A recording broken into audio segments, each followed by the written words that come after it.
6 na buwan matapos ang kontrobersya, nilinaw ni Jericho Cruz at Jojo Lastimosa na wala ng samaan ng loob sa pagitan nila habang naghahanda para sa PBA Philippine Cup Finals 3 match. Ang ibang detalye alamin sa pag-abante ni Jonas Lavarias.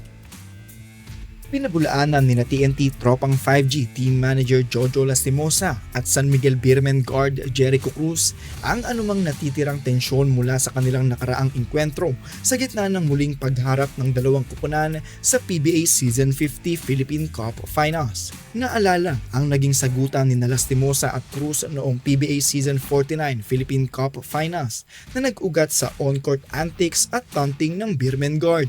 Gayunman, iginiit ni Lastimosa na wala ng issue sa pagitan nila at kinilala pa ang malaking papel ni Cruz sa kampanya ng San Miguel noon. Basta wag lang gawin ni Jericho ulit yan, walang mangyayari.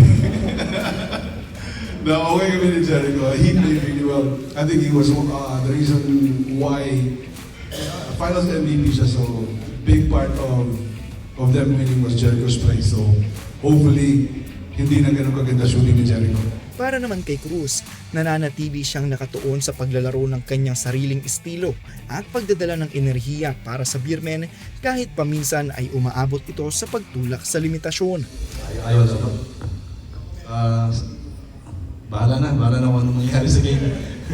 Basta ako, lalaroin ko yung laro ko. Tapos yung fire sa akin, ilalabas ko pa rin yun.